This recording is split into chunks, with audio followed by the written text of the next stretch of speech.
Hello दोस्तों, नमस्कार। आप सभी लोगों का एग्जाम लवर्स पर बहुत बहुत स्वागत है। और ये जो मैं न्यूज रिकॉर्ड कर रहा हूँ, ये हमारे जो जितने भी लर्नर्स हैं उन सब के लिए एक बहुत बड़ी खुशी की खबर है ये।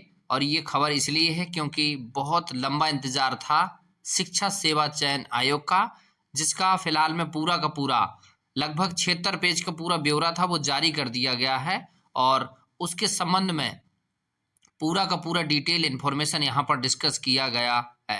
यानी आप आज के न्यूज़पेपर को देखेंगे तो भर भर के ये बहुत सारी न्यूज़ें डिस्कस की गई हैं, उसी का एक कट मैं भी लेकर आया हूँ।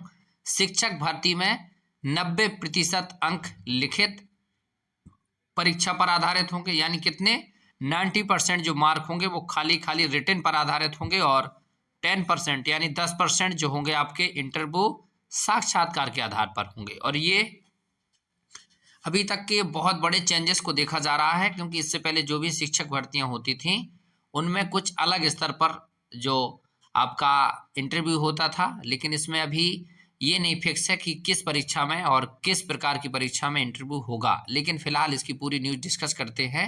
शिक्षा सेवा चयन आयोग प्राइमरी से उच्च शिक्षा तक जो भी वैकेंसीज होंगी उसको भर्ती करने का काम करेगा। तो इसको आज न्यूज को डिस्कस करते हैं। प्राथमिक स्कूलों से लेकर उच्च शिक्षा संस्थानों तक जो भी टीचर या फिर अनुदेशकों की भर्ती होगी वो लिखित परीक्षा के आधार पर होगी। याद रखना, डायरेक्ट नहीं होगी। कोई भी वैकेंसी कोई भी होगी उसमें सबसे पहले आपका होगा रिटन, और उसके बाद 90% अंक जो होंगे आपके वो लिखित परीक्षा के आधार पर होंगे, और जो 10% अंक होंगे वो क्या होंगे, साक्षात्कार को जोड़कर ही आपकी मेरिट बनाई जाएगी।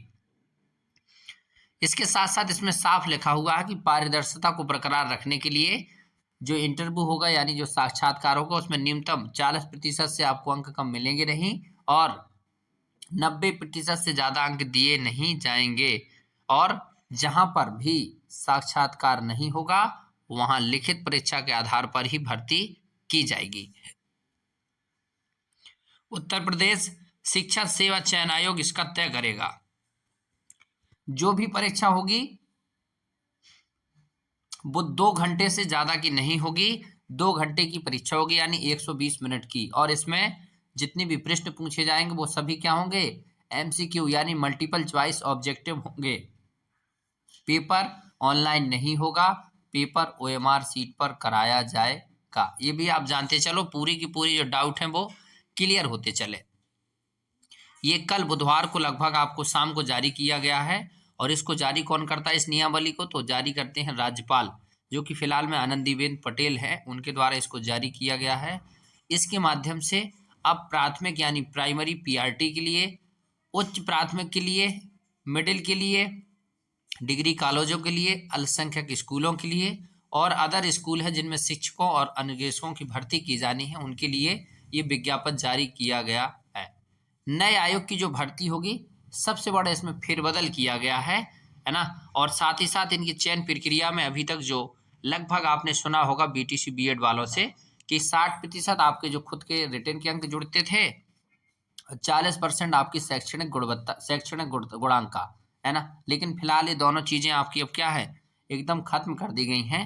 शैक्षणिक गुणांक में आपका हाई स्कूल, इंटर और स्नातक, पीजी वगैरह, बीएड, बीटीसी जुड़ता था, लेकिन अब ऐसा नहीं होगा। वहीं डिग्री कॉलेजों में जो प्राचार्य यानी प्रोफेसरों की भर्ती होगी वो लिखित परीक्षा के आधार पर होगी, और साक्षात्कार और शैक्षिक प्रदर्शन सूचकांक यानी एपीआई, है ना, क्या होगा, जो आपका शैक्षणिक प्रदर्शन सूचकांक रहा, कहाँ पर आपने जो ग्रेजुएशन किया, हाई स्कूल, इंटर, ग्रेजुएशन, जो भी आपका वहाँ यूनिवर्सिटी में रहा वहाँ का, और इंटरव्यू का, इन दोनों का साथ ही साथ रिटन का मिला करके आपका अंक जोड़ करके मेरिट तैयार की जाएगी। ऐसे ही अल्पसंख्यक शिक्षण संस्थानों में भी भर्ती का कुछ एक अलग पैनल होगा, और जो कि पूरी की पूरी भर्ती प्रक्रिया पर अपनी नज़र रखेगा। अभी अदर जो मदरसे और इनका जो होता था ना, तो उनकी प्रक्रिया कुछ अलग होती थी, लेकिन अब ये क्या होगी, एक प्रकार से पूरी सिस्टम के अंतर्गत आएगी। इस आयोग के अस्तित्व में आने के बाद उत्तर प्रदेश उच्चतर शिक्षा सेवा चयन आयोग, उत्तर प्रदेश माध्यमिक शिक्षा सेवा चयन आयोग के पूर्णकालिक कर्मचारी इस नए आयोग के अधीन कार्य करेंगे। जो इससे पहले जो आयोग थे उनके कर्मचारी नहीं हटाए जाएंगे, लेकिन वो इस आयोग के अंतर्गत अब कार्य करेंगे। इसका जो अध्यक्ष होगा वो कहीं ना कहीं कुलपति या फिर प्रमुख सचिव स्तर का अधिकारी होगा। इसका अपना खुद का अनुभव होना चाहिए, 3 वर्ष से ज़्यादा के इसका खुद का प्रशासनिक अनुभव हो, 10 वर्ष तक कम से कम ये किसी विश्वविद्यालय में प्रोफेसर रहे हों या फिर किसी विद्यालय में कुलपति या पूर्व कुलपति हो, तो इनको अध्यक्ष बनाया जाएगा। यानी अब ये जो प्रक्रिया बिल्कुल बदल चुकी है ना। और बीएड बीटीसी वाले जो अभी फिलहाल बहुत लोग सस्पेंस में हैं, तो बीएड वालों के लिए उच्च प्राथमिक स्तर पर जो वैकेंसी आएगी उसके लिए होगी, और बीटीसी डीएलएड या बीएलएड वालों के लिए पीआरटी यानी प्राइमरी स्तर पर होगी, है ना। और पूरे के पूरे क्या होंगे, 6 सदस्य होंगे। हर एक फील्ड से रिलेटेड लोग होंगे, ऐसा नहीं है, हर एक फील्ड से होंगे और उनकी अलग अलग वैकेंसी आएगी। जो मुख्य सचिव होगा उसकी अध्यक्षता वाली कमेटी इनके अध्यक्षों का चुनाव करेगी, और ये प्रक्रिया बहुत जल्दी आई होप होने वाली है। मेरे हिसाब से ये प्रक्रिया लगभग फरवरी तक पूरी कंप्लीट हो जाएगी, और आप लोग अब तैयारी में लग जाइए, क्योंकि अभी तक सिर्फ नाम था। फाइनल पूरा का पूरा ड्राफ्ट आ चुका है, लगभग 76 पेज का है। मैं इस ड्राफ्ट को पूरे का शासनादेश को अपने टेलीग्राम पर शेयर कर दूंगा, आप लोग पढ़ लीजिएगा।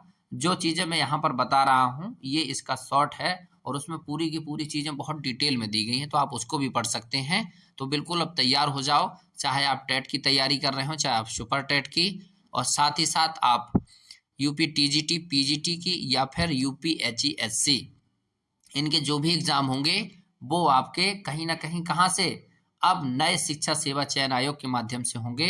और इसमें याद रखना एलटी और जीआईसी वालों को भी इसमें शामिल नहीं किया गया है।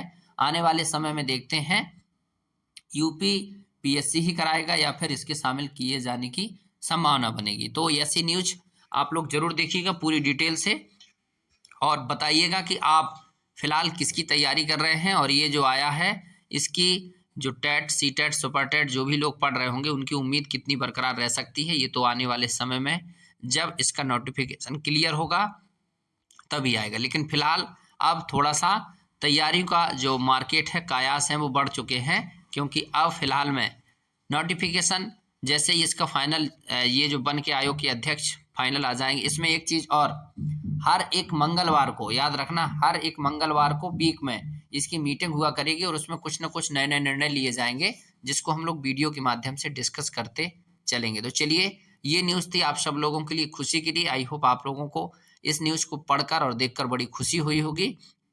उम्मीद करता हूँ ये जानकारी आपको समझ में आई होगी।